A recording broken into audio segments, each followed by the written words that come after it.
В общем, я передаю слово сейчас нашему коллеге, французскому коллеге. Это профессор Оливье Бонно, отделение детской и подростковой психиатрии, Нанский университет, Франция. Доклад называется «Врождённое нарушение метаболизма у людей с психическими расстройствами». Bonjour. Je voudrais savoir si vous préférez que je parle en français, comme c'était le cas toute cette matinée, or if you prefer I speak in English. What is the best for you? Я очень рад быть здесь с вами. I'm going to talk this morning about something that seems to be rare and not very related to psychiatry, but is very important for child adolescent psychiatrists and adult psychiatrists. Я с вами сегодня поговорю о тех вещах, которые, возможно, не настолько, скажем так, несколько для вас будут странными, они не относятся совсем к психиатрии, но тем не менее, которые присущи и очень важны для как для детей аутистов, так и для взрослых аутистов. When we talk about rare disease, we have to remember that rare disease by itself, each one by itself, is very rare, but all people with rare disease are 2% of general population. Итак, когда мы говорим с вами о редких болезнях, это болезни действительно редкие и каждая сама именно по себе. Они составляют в целом 2% от общей болезни, но тем не менее, скажем так, состояние очень серьезное. I'm going to talk about neurometabolism, which is, like you can see on the slide, a very complicated thing. It's many pathways of metabolism, and it's very difficult to know everything about it. Я поговорю о метаболизме, вот я постарался его представить на слайде. Как видите, схема очень сложная, вот таким образом как раз и предстает сам по себе метаболизм. Схема сложная многогранная, в которой сложно очень разобраться. So I will try to simplify it for you. Постараюсь представить это вам в более упрощенном виде. Most of the metabolic disorder are like that. It's a substrate going to a product with the help of an enzyme. You know that? В принципе, если представить в целом, что такое метаболизм, вот в такой упрощенной схеме я его представила, то есть с одной стороны у нас субстрат, посередине фермент, в итоге продукт. Знаете ли вы, что такое фермент? Вам знакомо? In most of them, the enzyme isn't there for inherited reasons. В случае нарушений вот этот фермент просто отсутствует. Это происходит из-за определенных генетических, скажем так, причин. Therefore, you will have an accumulation of substrate, which can be very bad if it is something not good for your organism or your brain. Фактически, что при этом происходит? У нас происходит в организме у такого человека с таким нарушением, происходит накопление субстрата, который сам по себе, фактически, скажем так, несет негативную функцию. And you will have too less product, which is also bad if it is something that you need. И, конечно же, количество продукта в этом случае резко уменьшается, что тоже тоже негативно, потому что это как раз продукт, это то, что нужно организму. Treatments are complicated, but we will see it later. Just to remember, in schizophrenia, you have many disorders which can be associated with schizophrenia, as you can see. Как видите, очень много органных нарушений, которые присущи шизофрении. Это происходит как раз из-за врожденных нарушений метаболизма. We will focus on neurometabolic disorder, which are here in red. Мы с вами сконцентрируемся на врожденных нарушениях метаболизма, которые, смотрите, я вот выделил красной такой полосой. What is important with this disease is that they are treatable. There are treatment for this disease. Но что важно, что для таких состояний существует лечение, то есть их можно излечить, эти состояния. But there are also a lot of other diseases which are not treatable, but sometimes very common in psychiatry. К сожалению, существует много заболеваний, состояний, которые неизлечимы, и, в общем-то, они известны. Вот, посмотрите, процент какой. It is not only in schizophrenia, it's also in autistic spectrum disorder. К сожалению, такие нарушения присущи не только шизофрении, но и есть определенные генетические нарушения, которые вызывают негативный эффект в состоянии и приводят к аутизму. And sometimes some of them you don't know they are associated with autistic spectrum disorder, but when you search them, you find them, and we recently found cases of this disease in autistic disorder, which was not described earlier. Вот когда мы находили такие нарушения, мы даже не думали, что эти нарушения присущи, скажем так, состоянию аутизма. Потом увидели, вот, в особенности, например, недостаток фолатов, которые приводят, то есть они сопутствуют аутизму и, можно сказать, что являются его как бы прекурсорами. The meaning of that is that the more you search for this kind of disease, the more you find them. То есть фактически, чем больше мы исследуем такие состояния и пытаемся их найти, тем больше мы их фактически находим. It is also, not that, later, it is also very important in intellectual deficiency. Очень важны вот такие, скажем так, причины при умственных недостатках или нарушениях развития. And there are 80 diseases associated with intellectual deficiency which are treatable. И есть 80 заболеваний, которые как раз ассоциируются с умственной недостаточностью или отсталостью, которые, в общем-то, можно вылечить. We will focus very quickly on a few diseases which are important in psychiatry. Мы сконцентрируемся на нескольких заболеваниях, которые важны для психиатрии. The first group is the lysosomal disease. As we know, the lysosome is kind of garbage machine of the cell. Мы сосредоточимся на лизозомальных заболеваниях. Мы знаем, что лизосомы это такая, как бы, если можно назвать, мусорная машина клетки. And if there are a lack of enzyme, you may have a lot of non-metabolized stored product in the lysosome that doesn't work good. И если не работает фермент, то есть если он отсутствует и не работает, то посмотрите, вот лизосом, который фактически забит, скажем так, непереработанными субстратами, и который вызывает как раз вот такое его болезненное состояние. There are many lysosomal storage diseases, and most of them are associated with psychiatric signs or cognitive signs. И есть очень много вот таких лизосомных заболеваний, когда фактически в лизосоме скапливается вот этот, скажем так, непереваренный, да, необработанный мусор, который потом приводят к различным нарушениям психики, как, например, психозу или когнитивным расстройствам. We will focus on one disease in this pathway that is treatable, is Niemann-Pick type C. Мы сейчас с вами рассмотрим одно из состояний, которое называется болезнь Niemann-Picka тип С. This disease is associated with many psychiatric disorders. Эта болезнь ассоциируется с многими психическими нарушениями. And when psychiatric disorder occurs, what is important is that psychiatric disorders are earlier than neurological signs. И когда наступает, скажем так, вот такое психическое нарушение, то ему предшествуют определенные неврологические признаки.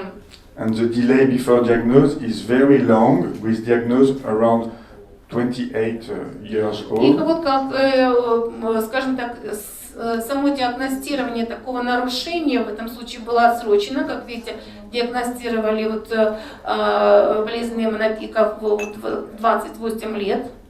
Which is a pity when you think it's a genetic disease. Да. И действительно, вот тут, скажем так, очень жаль в этом случае, потому что, в общем-то, генетическая предрасположенность, генетическое заболевание. Psychiatric signs are highly non-specific. You may find schizophrenia-like symptoms and cognitive decline. Здесь, скажем так, проявление такое заболевание может разниться, может быть и шизофрения подобного состояния, может быть снижение, скажем так, умственной деятельности. We also have other kind of disease. Second kind, which is interesting, is disease implicated in the proline pathway. Есть другие заболевания, которые, скажем, подкреплены вот такими нарушениями метаболизма, как нарушение пути пролина. Путь метаболизма имеется в виду, нарушение пути метаболизма. In the proline pathway, you have glutamate and dopamine, which is very important in schizophrenia. Здесь, как мы видим, в этом пути метаболизма у нас имеется два вещества, это глутамат и допамин, которые фактически в нарушениях метаболизма которых приводят к психическим расстройствам. And the catabolism is related to two enzymes here. И вот сам катаболизм связан с двумя ферментами вот тут, which are associated with the lack of them are associated with schizophrenia in some cases. И отсутствие вот этих ферментов в многих случаях приводит к шизофрении. In this pathway of proline, you also have the urea circle. И в пути метаболизма пролина у нас имеется орнитиновый цикл вот тут. And urea circle disorder are very common in psychiatry. И нарушение орнитинового цикла очень, скажем так, часто связываются с определенными психическими нарушениями. One classical case is a young woman with vomiting and doesn't eat protein, so she is very skinny, looks like an anorexia, but it's not. И представлю вам один из случаев именно нарушения орнитинового цикла. Это молодая женщина, которая ест непереносимость белковых продуктов, она их не ест, у нее постоянная рвота, и выглядит она как анорексичка, хотя анорексичкой по сути она не является. Because people don't feel well when they eat too many protein, so they don't eat protein. Ей просто плохо, вот когда она ест белковая пища у нее не усваивается, ей становится плохо, но естественно она просто старается избегать белковой пищи. And by the way, one of the treatment is very simple because it's just protein restricted diet. Лечение, слышно? Да. Лечение здесь очень простое. Естественно, пациентке становится лучше, когда ее переводят на безбелковую диету. То есть состояние у нее нормализуется. There are also other kind of disease. Let's go very fast to mitochondrial disease. Давайте с вами рассмотрим болезнь, которая называется митохондриальными нарушениями. Which are implicated in a gene very well known in schizophrenia. Фактически это нарушение, эти получается, когда у нас имеется какое-либо повреждение вот в этом гене, свойственным шизофреникам. Его находят.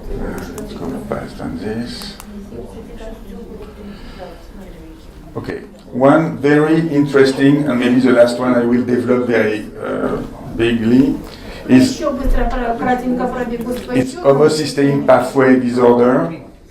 Homocysteine. Это нарушение метаболизма гомоцистеина. The pathway of homocysteine that you may see here. Вот здесь представлен путь его метаболизма гомоцистеина. Implicate cofactors which are vitamin and folic acid. Здесь кофакторами являются витамин В12, В6 и фолиевая кислота. And is implicated in alternative remethylation. Фактически происходит альтернативная реметиляция. That is very important in epigenetics. Которая очень важна при эпигенетике. And we know that epigenetics may play a key role in the schizophrenia, for example. Эпигенетика может играть очень существенную роль при шизофренических состояниях. I go fast on the description of the disease. Я быстренько пройдусь по описанию болезни самой. I will go after because I have a table. There are also other diseases, as you may know. The Есть first и one, другие заболевания, вы их можете знать. Это Вильсон, болезнь Вильсона Wilson and porphyria. и порфирия. Wilson is very common in psychiatry, as 70% of all patients may have psychiatric signs and 20% with presenting signs. Те, у кого болезнь Вильсона, фактически 70% имеют психиатрические признаки, а 20% как раз представляют себе полное вот такое состояние нарушения психиатрических. And there are practical implications because when you give antipsychotic to this patient, they are worse. И мы знаем, что если таким пациентам дают антипсихотические препараты, то это наоборот ухудшает их состояние. The treatment is, you can make the diagnosis with the titration of the copper, and Можем произвести титрацию копера you give a chelation, a treatment for the chelation of the copper. и просто лечим препаратами хелатами. It was difficult, sorry. And second one, another one is porphyria, Следующее нарушение порфирия, which might occur in acute form of schizophrenia, которое может привести к острым формам шизофрении, and which is also treatable, even if it is a little bit difficult. Ее тоже можно вылечить, хотя и сложно. Here you have a table for all the disease I present. Вот посмотрите, я составил такую таблицу, где все эти генетические редкие заболевания, которые приводят к различным, скажем так, психиатрическим состояниям, представлены. Because I know it's sometimes difficult to all remember. Я знаю, что просто сложно, скажем так, запомнить все сразу. And you can download it very easily from my website. И вы можете вот эту таблицу найти на моем веб-сайте. Maybe you can just highlight. I can just highlight some very few points. Я кратко, просто по нескольким пунктам пройдусь, представлю вам. You have ophthalmologic signs sometimes. Выраженное есть нарушение со стороны офтальмологии, то есть зрения. And for example, in homocysteine pathway disorder, some sort, Например, при нарушении пути метаболизма гомоцистеина. you may have a severe myopia in a child with no parent with myopia. У ребенка может развиться тяжелая миопия, но у родителей его таких состояний нет. Okay. Sometimes when you speak about schizophrenia-like symptoms, it's very complicated to understand if it is all schizophrenia that have organic disorder associated, or if it is just a few of them. И когда мы говорим о синдромах, шизофрении подобных синдромам, то очень сложно здесь определить, это действительно, как бы сказать, само состояние или подобный синдром развился. I don't think that there are organic disorder hidden in all schizophrenia. И я не думаю, что каждой, скажем так, шизофренического состояния присуща органическая основа. I think the weight of organic disturbance is very different between schizophrenia type. Просто сам вес скажем так, вот таких органических нарушений, как вкладчиков, он разный в каждом из состояний. So I speak about organic disorder associated with schizophrenia. Сейчас поговорим об органических нарушениях, которые ассоциируются с шизофренией. What is also difficult is the question of prevalence. Здесь сложный еще вопрос распространенности. Because as you may know, schizophrenia is 1% of general population. Мы помним, что всего лишь 1% населения страдает шизофренией. And the disease we are talking are very small prevalence.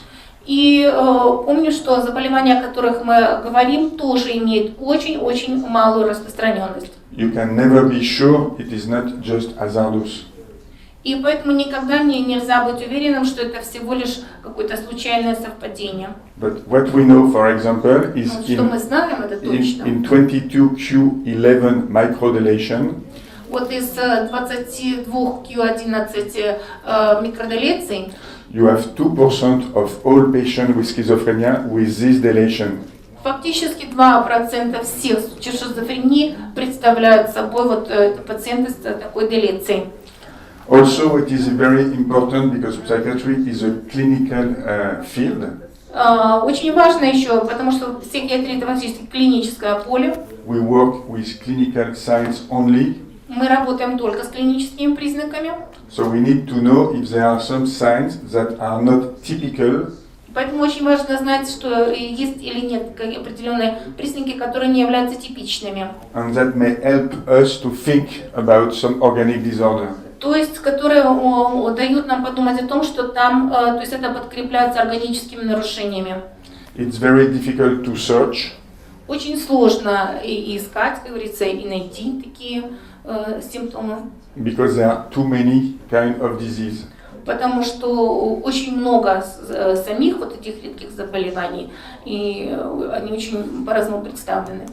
So with a research group, Вот группа исследования. we identified 18 items Мы установили 18 таких признаков, that may help you to think about organic disorder when you see a patient with schizophrenia.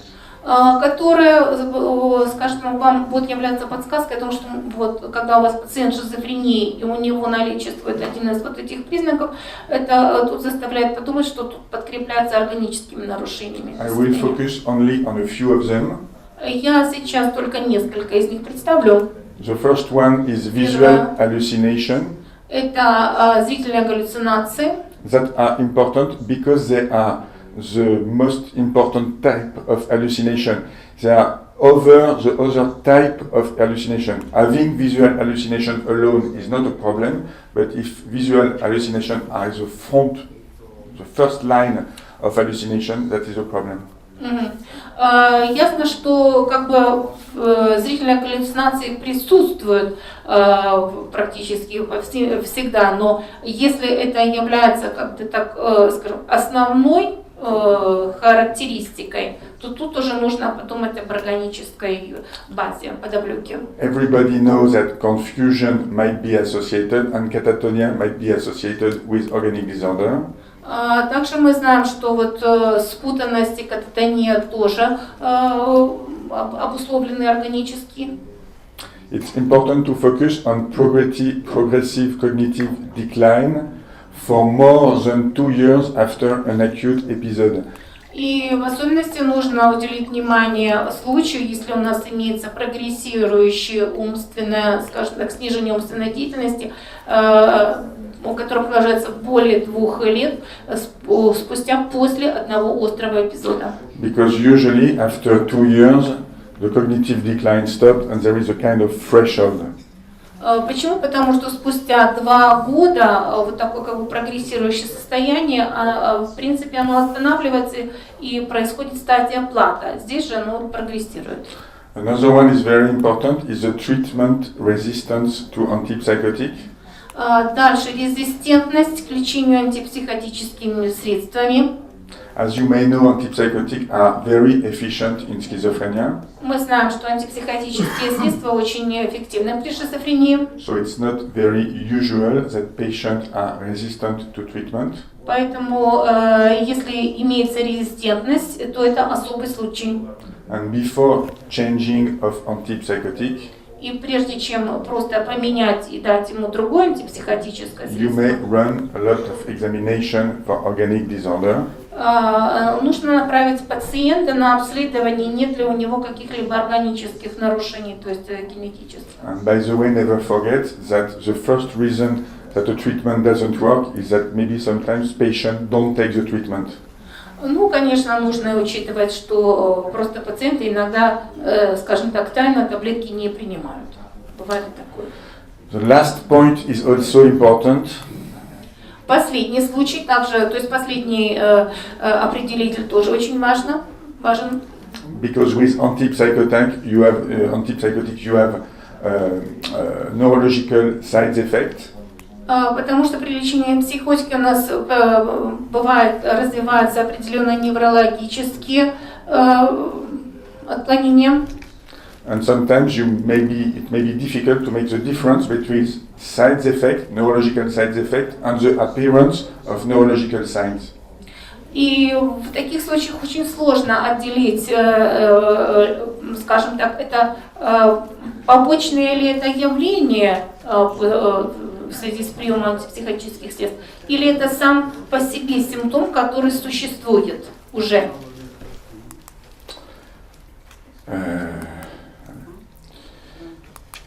Okay, I'm going to go fast there. The question is about the patient. Теперь перейдем к пациентам. You never know if all patients with all organic disease and with no organic disease are the same patient.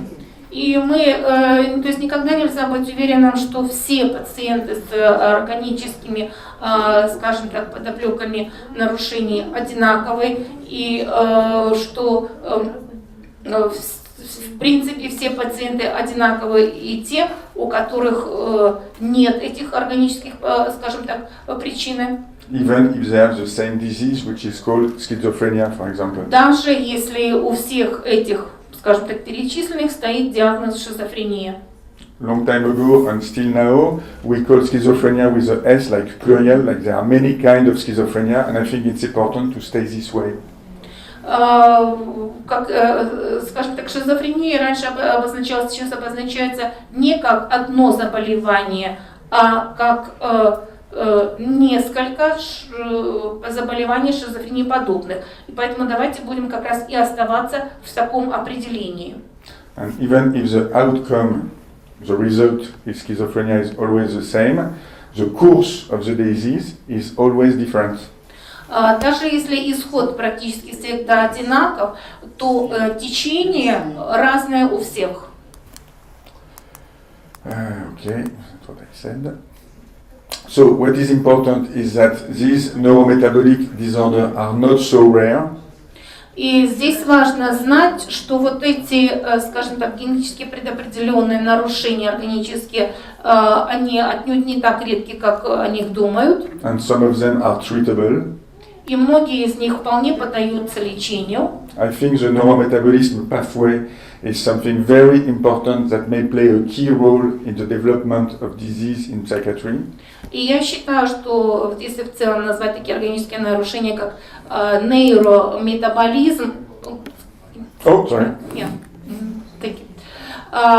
это, как бы сказать так, растущая область на данный момент, и она может и сыграть вполне ключевую роль в развитии заболеваний и естественных лечений. Okay. And I want to thank you for your attention.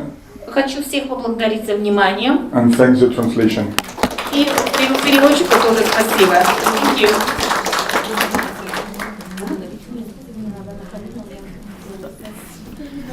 Дорогие коллеги, можно вопрос задать лектору. Thank you, Professor, for this wonderful presentation. I just want to add that we just had also the condition with mimic schizophrenia, the anti-NMDR syndrome, which is also very interesting and should be probably added as the condition which mimic schizophrenia. Immunologique. Yes, yes. So maybe you would make a comment on that? Hold on, I will translate. Я как раз хотел сказать, что спасибо за великолепную презентацию. И у нас как раз недавно прошел ребенок, тот также, который мимикрировал, имел состояние, которое мимикрировало шизофрению, анти-НМДР синдром, который тоже, наверное, нужно добавлять в группу мимикрирующих под шизофрению. И комментарий профессора. Yes, it was focused on neurometabolic disorder, but there are also many immunological disorders which may be associated with schizophrenia. Anti-NMDA and NMDA are very important also, and it's also the same pathway of glutamate and things like that.